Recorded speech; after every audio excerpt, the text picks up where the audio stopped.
Saludo la presencia de Jaime Martínez Veloz, ex candidato a gobernador por el estado de Baja California. Muchas gracias por su presencia. Martínez, sí, es cierto. Gracias, doctora. También saludo la presencia de Tania Roque Medel, de la Unidad de Transparencia del PRD. Gracias, Tania. Enseguida tenemos la participación del doctor Guillermo M. Cejudo. Él es secretario académico del Centro de Investigación y Docencias Económicas y Docencia Económica, el CIE, en donde ha sido profesor investigador en la División de Administración desde el 2006. Estudió en el Colegio de México, en la London Escuela de Economía y Ciencias Políticas y en la Universidad de Boston. Es autor, entre otras obras, de Democracia y Burocracia, publicado por el Instituto Nacional Electoral en 2016.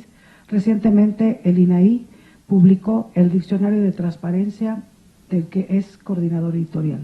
Uno de los editores del libro Variaciones e Implementación, publicado por el CIDE, es autor también del artículo sobre integración de política social, coherencia en políticas públicas y gobierno abierto. Coordinó el proyecto Métrica de Gobierno Abierto para el INAI, diseñó y coordinó la evaluación de coordinación interinstitucional y la participación ciudadana en la Cruzada Nacional contra el Hambre. Ha sido consultor del Banco Mundial, del Banco Interamericano de Desarrollo, las agencias de cooperación alemana y norteamericana, de la Conferencia Interamericana de Seguridad Social, de ONU Mujeres y del Programa de Naciones Unidas para el Desarrollo. Es miembro del Sistema Nacional de Investigadores Nivel 2 y de la Academia Mexicana de Ciencias. Tiene la palabra hasta por 15 minutos el doctor Guillermo M. Cejudo. Muchas gracias, muy buenas tardes. Gracias por la invitación y sobre todo por la oportunidad de platicar con ustedes. Yo voy a cambiar un poco el foco de la discusión. Mis colegas que han hablado de un tema muy importante se han centrado en la discusión electoral. Yo voy a cambiar un poco para hablar de federalismo. Creo que la discusión que ha antecedido, por cierto, y el peso que siempre tiene la discusión sobre el electoral, sobre los mecanismos y las reglas de acceso al poder, reflejan muy bien lo que ha ocurrido en los últimos lustros en México. Seguimos debatiendo esas reglas, seguimos disputando sobre cómo y cuáles son los mecanismos para acceder al poder. Y esa siempre va a ser una discusión muy importante. Pero también nos hemos dado de frente continuamente con un problema adicional. ¿Qué hacemos una vez que por las vías y los métodos que nos hemos dado para definir quién y cómo accede al poder, entramos al proceso de ejercicio del poder? Es decir, no podemos apostarle, no debemos colgarle todo a los procesos y las instituciones electorales respecto a la capacidad del Estado mexicano, como la de ningún Estado, para resolver los problemas públicos, para ejercer el poder y lograr atender las necesidades del pueblo. Y una de las piezas que a mí me parece ha estado ausente del debate público desde hace mucho tiempo, el federalismo, nuestro arreglo federal. Si ustedes revisan los diagnósticos de políticas públicas, ustedes revisan las plataformas de este y de casi cualquier partido, el federalismo aparece del lado de los diagnósticos, para explicar los problemas, pero nunca aparece del lado de las propuestas. Es decir, creo que nadie podría afirmar que nuestro federalismo funciona bien, pero al mismo tiempo no se está poniendo sobre la mesa una discusión sobre cómo debería transformarse ese federalismo para funcionar mejor. Ese no es un problema de ahora. Quizá desde mediados de la década ya antepasada, el federalismo ha estado apareciendo como problema, pero no como solución. No como algo que deba corregirse y mejorarse, ni en el Pacto por México, ni en las plataformas de la última elección federal. El federalismo aparecía más que una alusión por ahí respecto sobre el dinero, pero no sobre un asunto central. Y sin embargo, por favor, vamos a la siguiente. México tiene un federalismo real y va a seguir siendo federal. Por favor.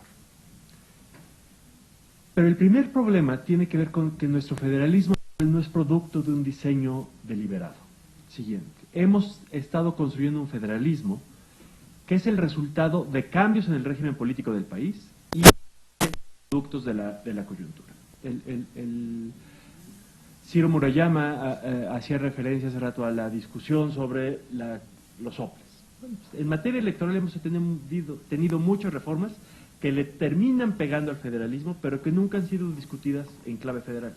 Y como eso hay muchísimas discusiones que ha tenido en los espacios legislativos que afectan el régimen federal, pero que nunca se han pensado desde esa perspectiva. Las discusiones que hemos tenido sobre transparencia, sobre el Sistema Nacional Anticorrupción, más recientemente la reforma educativa, la creación de la Guardia Nacional, todas esas son discusiones que al final afectan la distribución de competencias y los espacios de coordinación entre los ámbitos de gobierno. Y sin embargo, el foco federal ha estado ausente de la discusión. Siguiente, por favor. ¿Por qué? Porque la discusión sigue siendo cómo nos repartimos el poder y cómo nos repartimos el dinero. La discusión sigue siendo las reglas electorales y luego, cuando nos va bien, las reglas para distribuir el dinero. Y eso es, evidentemente, las prioridades de los políticos y de los partidos, y no está mal que sea así. Pero falta una pregunta central, que es ¿cuál es el mejor arreglo federal para responder a los problemas sociales que enfrenta el país? Siguiente. Y yo voy a hablar de 4 anomalías que me parece explican los problemas de nuestro sistema federal y que deberían llamar a una discusión sobre corregirlas. La primera es que cualquier régimen federal requiere que en los espacios locales existan regímenes democráticos eficaces, donde haya contrapesos, que cada estado tenga su pequeña república funcional, con contrapesos, con reglas claras, etc. Y lo cierto, y ya hacía alusión de nuevo Ciro Murayama a este proceso, el proceso democratizador transformó nuestro federalismo. Nuestra historia democrática empezó, esa historia que conocemos bien, empezó en las ciudades y empezó en las legislaturas locales y empezó en los estados.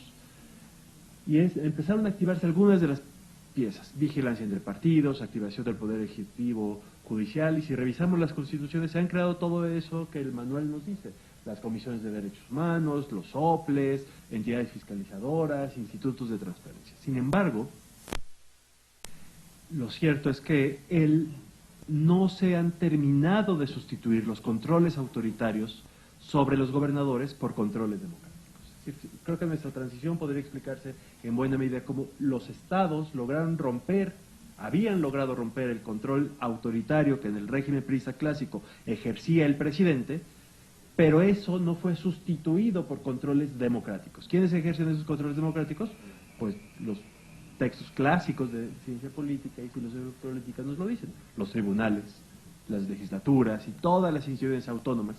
Y quiero poner énfasis en las legislaturas, no solo como contrapeso político, sino también en la discusión cotidiana sobre los presupuestos, como vigilantes del presupuesto y como la institución que reduce la discrecionalidad de los gobernadores. Esta pieza, crucial en los regímenes democráticos locales y por lo tanto en el federalismo, me parece ha sido el patito feo de nuestra transición y de nuestro federalismo. Las legislaturas locales le han quedado a deber a nuestro régimen federal y explican buena parte de los problemas que tenemos ahora. Siguiente. Hay una segunda anomalía, y es que nuestro sistema federal no tiene responsabilidades claras.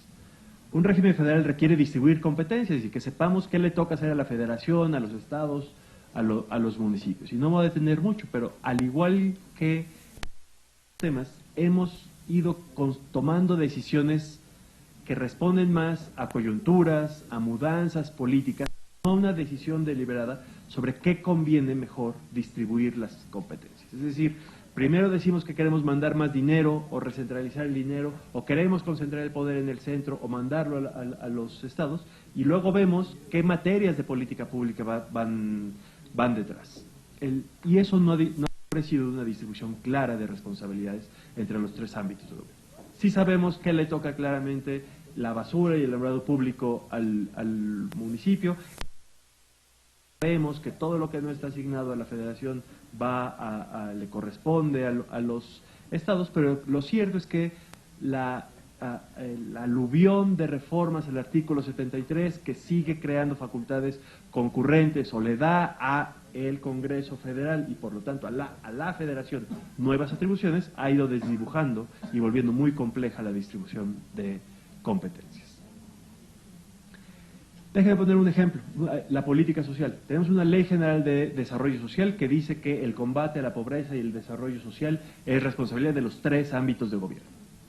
Y ya, no dice más, no dice qué le toca hacer a cada ámbito. Si un gobierno lo puede hacer, si una federal quiere dar becas, pero también si el siguiente gobierno quiere desaparecer esas becas, lo puede hacer. Pónganse en la cabeza de un ciudadana que quiere saber a quién le exige resultados en materia de política social. Pues a todos o a nadie. Y por lo tanto, hay una merma a los estímulos que la rendición de cuentas da a un buen desempeño y por lo tanto también a la eficacia de esa materia. Y lo mismo nos pasa, quizás no de manera tan grave, pero sí ocurre con todas las materias donde hay responsabilidades compartidas, que son, por cierto, los problemas más serios de este país. Si hablamos de educación, de salud, de seguridad, de promoción económica, de protección ambiental, etcétera, son responsabilidades que están compartidas, pero sin una claridad específica entre los ámbitos. Y esto, por cierto, solo en política social, pero en otros temas, ha propiciado que concentrarse en diseñar buenas políticas para resolver bien los problemas públicos. Muchas veces, por lo menos en política, la discusión no se centra en qué gobierno, qué ámbito de gobierno está mejor equipado para resolver qué problemas públicos, sino es una disputa por recursos e indirectamente por clientelas. Y por eso tenemos federalistas de ocasión. Los que si son gobernadores son federalistas, si toman la presidencia se vuelven centralistas y cuando vuelven a la pierden federalistas. Eso no puede ser. No es una convicción de diseño, sino es, otra vez, depende del poder que tengo. Creo que es la política debe ser centralizada o descentralizada, porque hay una obsesión por obtener rendimientos político-electorales y no por resolver los problemas públicos. La tercera anomalía, la voy a pasar muy rápido porque se ha discutido mucho, el sistema federal tiene desequilibrios fiscales graves. No es sustentable la forma en la que recaudamos y gastamos. México está en un extremo en términos de la concentración de recursos que que gastan los estados. Somos de los países más descentralizados en términos de cuánto gastan los gobiernos locales, como los países más descentralizados, Canadá, España, Suiza, pero somos de los países más centralizados, cuando hablamos de cómo recaudamos. Eso tiene todo tipo de incentivos perversos. Siguiente, por favor. Una más. ¿Qué tiene que ver con la dependencia fiscal? Un colega del CIDE, Fausto Hernández, dice, si fueran los procesos de recaudación y gasto, no más de 6 estados serían viables financieramente. Generan pereza fiscal. México es, por ejemplo, el país que menos recauda en predial. Un ingreso que es fácil de recaudar, que no puede evadirse y que permitiría financiar los servicios públicos básicos, tanto incide en la vida de las personas. También tenemos menos incentivos a cuidar la calidad del gasto. ¿Cuántos de ustedes no han escuchado a presidentes municipales que imaginan su trabajo como bajar recursos federales?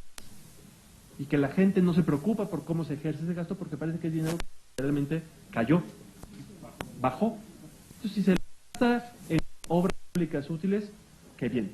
Si los gastan en una suburban, pues, qué mal, pero en realidad es dinero que quién sabe de dónde viene. No hay una relación directa entre la exigencia y la rendición de cuentas. Evidentemente, todo esto distorsiona el debate sobre distribución de responsabilidades que incide con el tema previo. Lo último, que también es muy obvio, es que este sistema federal no ha generado capacidades en los gobiernos de los estados.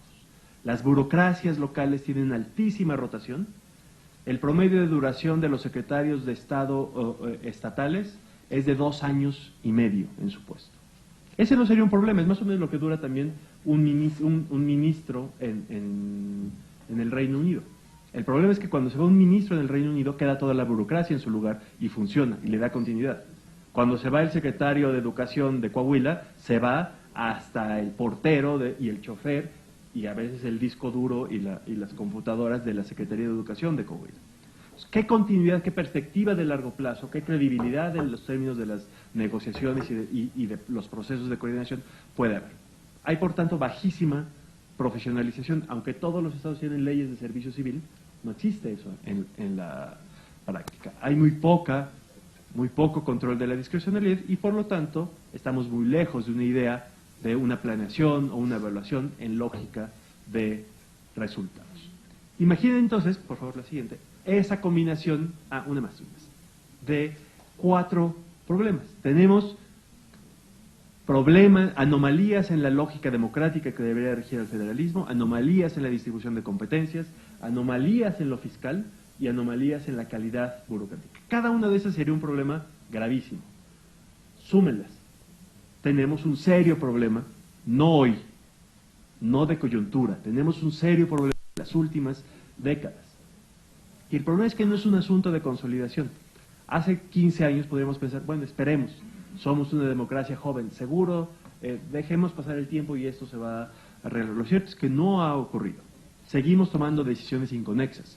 La Corte apenas sigue tomando decisiones que modifican las atribuciones. Cada disputa sobre políticas sectoriales, sobre presupuesto, y lo cierto es que también hay divergencias. Hay estados que han logrado consolidar un poquito mejor sus regímenes democráticos y otros que van en claro retroceso. Y si no arreglamos esto no es un problema académico, no es una obsesión intelectual. Si nuestro federalismo no funciona, nuestras políticas públicas, por bien que estén diseñadas, no van a funcionar. México no va a resolver su problema de seguridad pública si nuestro federalismo no funciona bien. México no dotará a sus estudiantes de educación de calidad si nuestro federalismo no funciona bien. Entonces, el José Ramón Cosío hace una analogía que me parece muy potente para explicar el problema. Es como si tenemos un coche con el chasis chueco. No importa que pongamos al mejor conductor, no importa que el conductor sepa hacia dónde el destino, que tengamos claridad de a dónde queremos ir. El coche va chueco todo el tiempo porque está estructuralmente dañado. Tampoco la competencia política lo ha hecho. Todos los partidos han repetido el patrón de dependencia y poca institucionalización en los estados y la distinta alternancia en lo federal ha agravado el problema. Siguiente, por favor. Y hay una nueva tentación centralista. Otra vez, no hablo de la coyuntura, no hablo de este gobierno. Llevamos desde el último gobierno panista, el último gobierno priista y el gobierno actual, una tentación centralista. Porque, claro, cuando leemos los diagnósticos, nuestro federalismo no funciona. Funciona muy mal. Los gobernadores cometen excesos, basta leer a los comentaristas para que nos hablan de los virreyes, los señores feudales, etcétera. Y parece que nuestro federalismo es un desastre. En buena medida porque lo es, porque lo hemos dejado ser así. Y entonces la solución parecería obvia. Si eso no funciona, ¿qué hay que hacer? Centralicemos. Hay un discurso que enfatiza los problemas del federalismo y llevamos en el Congreso de la Unión tomando decisiones legales para atraer más atribuciones hacia el centro. En lo electoral fue clarísima la discusión del 2014. Como no confiamos que las legislaturas locales nombren y construyan institutos electorales autónomos del poder político local, pues desde el centro lo jalamos. Transparencia fue la misma historia, Sistema Nacional Anticorrupción es la misma historia, lo que acaba de pasar en materia educativa es la misma historia. La idea de generar más controles desde el centro. Bueno, ya estos son los ejemplos que les daba. Hay más ejemplos de procesos recentralizadores. Y hay además decisiones políticas, estas sí, de la administración actual, que mantienen esa trayectoria. Los superdelegados, la Guardia Nacional, lo que está ocurriendo en salud, el ramo 23, la reforma educativa, todos tienen un denominador común que es la recentralización. Pero sí quiero insistir en eso, me voy a tomar un minuto nada más. Esta es una decisión eso es algo que se ha permitido desde hace varios años. No es un problema de un gobierno, de un político. El no resolver el problema estructural del federalismo propicia que esto ocurra y que seguramente siga ocurriendo hacia adelante. Hay una nueva composición política que claramente transforma nuestro federalismo. No tenemos desde el 97 un presidente y un Congreso, un presidente con mayoría en el Congreso. Tenemos a gobernadores de Morena con una relación política cercana al presidente. Había gobernadores con visibilidad como figuras de oposición, Alfaro o Corral, que parecía que estaban construyendo y tenemos a gobernadores de otros partidos con legislaturas controladas por Morena. Sí, claramente está cambiando la dinámica política del federalismo, pero el federalismo sigue ausente de la agenda de reformas. No parece algo que sea importante ni urgente atender. Yo creo que el desafío no es centralizar, sino que es terminar de construir todo lo que nos falta, esas piezas faltantes de nuestro federalismo. Y, siguiente por favor, creo además que son 32 batallas, que no es algo que vaya a resolverse solo desde el centro, sino desde fuera. Pero sí, México va a seguir siendo federal, no puede ser otra cosa, por mandato constitucional, porque es la única forma de preservar la pluralidad política y la diversidad territorial en un país heterogéneo, y porque todos los países democráticos con territorios extensos son federales. No queremos dejar de ser democráticos, no nos vamos a ser más chiquitos, entonces tenemos que ser federales y lo único que necesitamos es construir un federalismo que funcione. Muchas gracias. Muchas gracias al doctor Guillermo M. Cejudo.